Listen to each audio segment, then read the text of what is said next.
Assalamualaikum warahmatullahi wabarakatuh. Sebelumnya, perkenalkan nama saya Celia Agustiani dengan NIM 23980111263. Di sini saya akan mempresentasikan modifikasi modul ajar yang telah saya buat. Di sini modul ajar untuk mata pelajaran IPA SMP Negeri 39 Semarang. Untuk informasi umum pada identitas modul untuk fase kelas semester untuk fase D kelas 7 semester 1 tahun ajaran 2023-2024. Materinya yakni zat dan perubahannya, kemudian target peserta didik yakni untuk peserta didik reguler. Alokasi waktu yang saya gunakan yakni untuk 1 kali pertemuan atau 2 JP atau 2 kali 40 menit. Sedangkan modul ajar yang guru pamong saya buat alokasi waktunya yakni untuk 6 kali pertemuan. Lalu untuk model pembelajaran yang saya gunakan yakni PJBL atau Project Based Learning. Sedangkan pada modul ajar yang guru pamong saya buat, model ajarnya belum tercantumkan secara rinci pada informasi modul. Hanya setelah saya analisis model pembelajaran yang beliau gunakan, yakni model pembelajaran Discovery Learning. Selanjutnya untuk tujuan pembelajaran.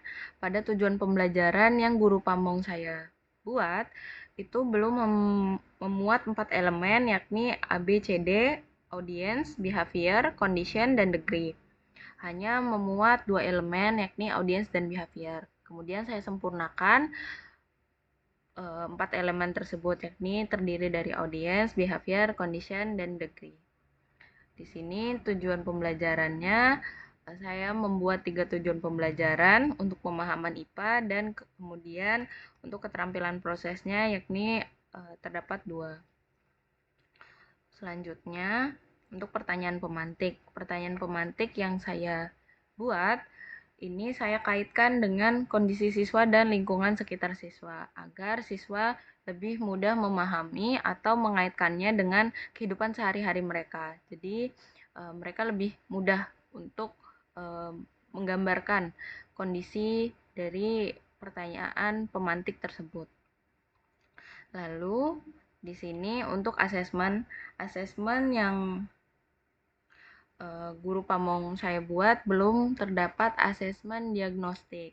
Nah, hanya terdapat asesmen formatif dan asesmen sumatif yang akan dilakukan pada akhir pembelajaran atau ketika materi zat dan perubahannya ini telah selesai dilaksanakan secara keseluruhan. Lalu, saya membuat asesmen diagnostik non-kognitif, tujuannya untuk mengetahui kesiapan belajar, kemudian gaya belajar, serta minat belajar siswa.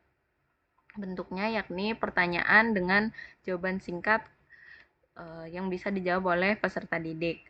Lalu untuk pengayaan dan remedial, peserta didik yang sudah memahami materi ini akan diminta untuk mempelajari materi selanjutnya, sedangkan peserta didik yang masih belum mencapai kriteria akan diminta untuk mempelajari kembali materi yang telah diajarkan namun dengan bimbingan guru. Lalu untuk kegiatan pembelajaran, pada langkah-langkahnya yang saya modifikasi yakni saya lebih merinci, kemudian lebih spesifik dan disesuaikan dengan kondisi kelas tersebut. Jadi pada apersepsi saya akan menayangkan gambar yakni gambar iklan Kiko, kemudian saya ajukan pertanyaan, apakah kamu pernah memakan es tersebut atau kalian tahu bagaimana cara membuat es seperti itu.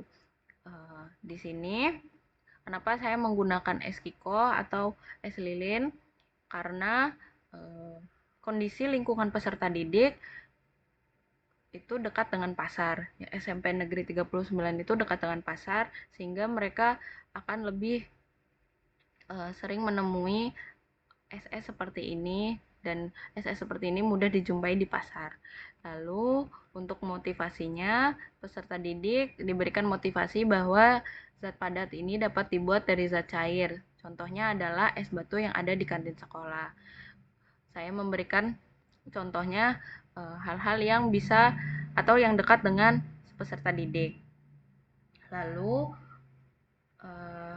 Selanjutnya, pada tujuan pembelajaran dan manfaat, saya sampaikan tujuan pembelajaran, kemudian memberikan gambaran kepada peserta didik mengenai manfaat setelah mempelajari perubahan wujud benda. Lalu, hal yang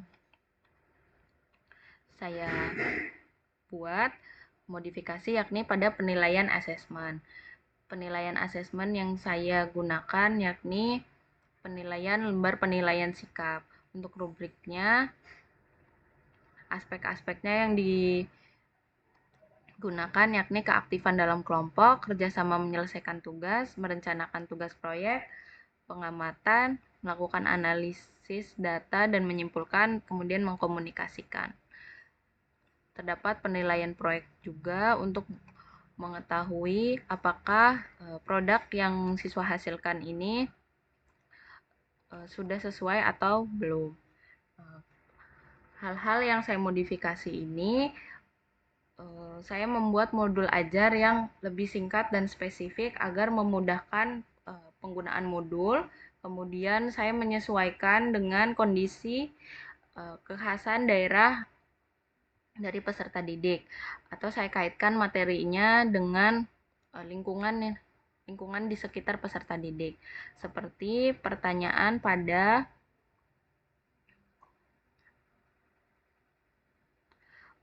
petunjuk lembar aktivitas literasi dan mengamati. Di sini saya menggunakan data cuaca di Kota Semarang karena peserta didik berada di Kota Semarang sehingga mereka bisa lebih merasakan suhu panas atau kondisi cuaca di Kota Semarang sendiri. Jadi saya mengaitkannya atau disesuaikan dengan kekhasan daerah tersebut. Kemudian asesmen yang saya gunakan, saya menggunakan asesmen yang saya sesuaikan dengan kemampuan dari peserta didik. Jadi di sini untuk asesmen pada penyusunan soal saya sesuaikan dengan kondisi peserta didik atau dengan level peserta didik tersebut.